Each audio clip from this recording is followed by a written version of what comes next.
ദൈവസ്നേഹത്തെ നമുക്ക് വാസ്തവമായി രുചിച്ചറിയുവാൻ ഈ കാലഘട്ടത്തിൽ കഴിയുന്നുണ്ടെങ്കിൽ,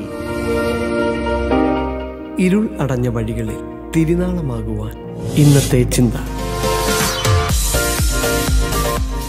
എല്ലാ മാന്യ ശ്രോതാക്കൾക്കും ക്രിസ്തുവിൽ വന്ദനം. നമ്മേവരെയും കർത്താവ് അനുഗ്രഹിക്കുകയും സഹായിക്കുകയും ചെയ്യട്ടെ. ഈ മീഡിയ പ്ലാറ്റ്ഫോമിലൂടെ ഒരിക്കൽ കൂടെ ദൈവവചനം പങ്കിടുവാൻ ലഭിച്ച അവസരത്തെ ഓർത്ത് നന്ദിയോടെ സ്തോത്രം ചെയ്യുന്നു. ഇന്നത്തെ തിരുവചന ചിന്തയ്ക്കായി ഒരു വേദഭാഗം വായിക്കുന്നു. ഉത്തമഗീതം 5-ാം അധ്യായം 10-ാം വാക്യം എങ്ങനെ: എൻ്റെ പ്രിയൻ വെണ്മയും ചുവപ്പുമുള്ളവൻ 10,000 പേരിൽ അതിശ്രേഷ്ഠൻ. നമുക്കറിയാം, ഉത്തമഗീതം ശലോമോൻ രാജാവ് ഒരു നായകനായി, ശൂലേംകാരത്തി ഒരു നായികയായി, യെരൂശലേം പുത്രിമാർ ഗായക സംഘമായി, അങ്ങനെ വിവിധ കഥാപാത്രങ്ങളിലൂടെ അവർണ്ണനീയമായ ഒരു അവതരണ ശൈലിയോടുകൂടിയാണ് ഉത്തമഗീതം നമുക്ക് വളരെ സന്തോഷകരമായി വായിക്കുവാൻ കഴിയുന്നത്. അതിനകത്ത് വലിയ മർമ്മങ്ങൾ മറഞ്ഞിരിക്കുന്നു എന്നുള്ളതാണ് വളരെ യാഥാർത്ഥ്യം. നമുക്കറിയാം, ഈ സഭയെക്കുറിച്ച്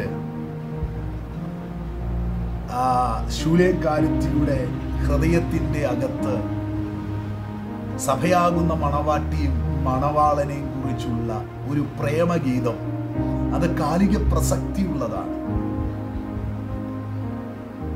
താൽക്കാലിക ഇച്ഛകൾക്കും ലാഭങ്ങൾക്കു വേണ്ടിയുള്ള പ്രേമ നൈരാശ്യങ്ങളുടെ കഥകൾ നമുക്ക് ഇന്നിൻ്റെ പശ്ചാത്തലത്തിൽ നമുക്ക് കാണുവാൻ കഴിയുന്നുണ്ട്.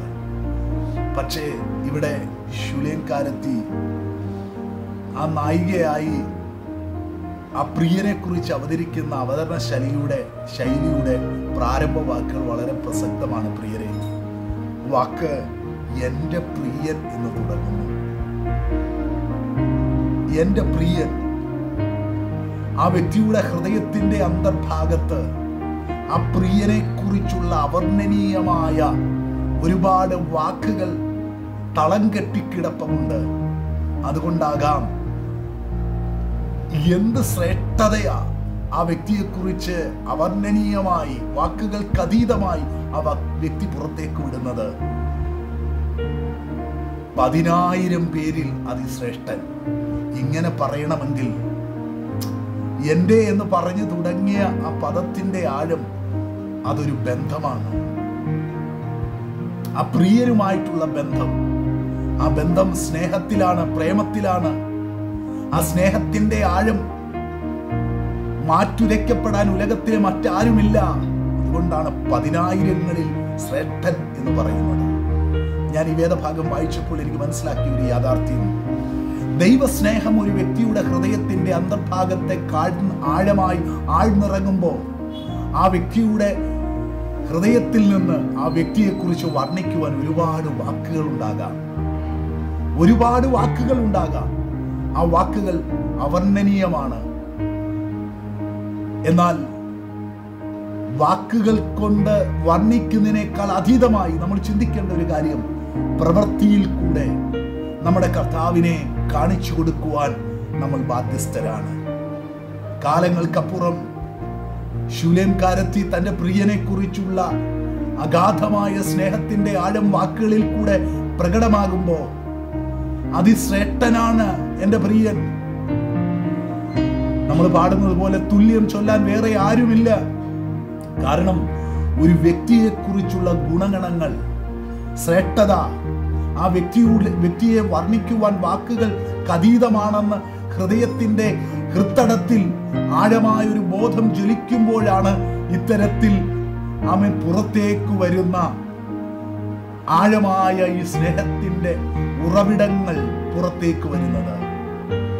ഞാൻ ചോദിക്കട്ടെ, ദൈവസ്നേഹത്തെ നമുക്ക് വാസ്തവമായി രുചിച്ചറിയുവാൻ ഈ കാലഘട്ടത്തിൽ കഴിയുന്നുണ്ടെങ്കിൽ, നമുക്കും ഇത്തരത്തിൽ നമ്മുടെ പ്രിയനെ കുറിച്ച് സ്തോത്രം വർണ്ണിക്കുവാൻ ഒരുപാട് വാക്കുകൾ ഉണ്ടാകും. അത് സ്നേഹത്തിൻ്റെ, നമ്മ അനുഭവിക്കുന്ന ദൈവസ്നേഹത്തിൻ്റെ ആഴത്തിൽ നിന്ന് ഒരുപാട് കാര്യങ്ങൾ ലോകത്തോട് വിളിച്ചറിയുവാൻ കഴിയും. നമുക്കറിയാം, യേശു കർത്താവിനെ ലോകം തിരിച്ചറിഞ്ഞ ഒരുപാട് യാഥാർത്ഥ്യങ്ങളുണ്ട്. ഈ ലോകത്തിലെ ഒരു ഒരു ഒരു മനുഷ്യൻ, അതായത് സമൂഹത്തിൽ ഒരു മാന്യനായ ഒരു മനുഷ്യൻ യേശുവിനെ കുറിച്ച് പറഞ്ഞു. ഞാൻ ഇത്തരണത്തിൽ ഓർക്കുന്നു, രാജാറാം മോഹൻ റോയ് പറഞ്ഞത്, യേശു ഗുരുവര്യനിൽ അതിശ്രേഷ്ഠനായ ഒരുവനാണ്. ഒരുപാട് ഗുരുക്കന്മാരെ നിർത്തിയപ്പോ അദ്ദേഹത്തിന് യേശുവിൽ കണ്ടത് ഗുരുവര്യനിൽ ശ്രേഷ്ഠനായ ഒരുവനാണ്. ഇതേ കാര്യം തന്നെയാണ് ശൂന്യങ്കാരത്തിയുടെ ഹൃത്തടത്തിൽ, എന്റെ പ്രിയൻ 10,000ങ്ങളിൽ ശ്രേഷ്ഠനാണ്. പ്രിയരെ, എബ്രായ ലേഖനകർത്താവ് 7:20 ഇങ്ങനെയുള്ള ഒരു മഹാപുരോഹിതനാണ് നമുക്ക് വേണ്ടത്. നിർദോഷൻ, നിർമ്മലൻ, അവൻ പാപികളോട് വേറിട്ടവൻ, സ്വർഗത്തെക്കാൾ ഉന്നതൻ.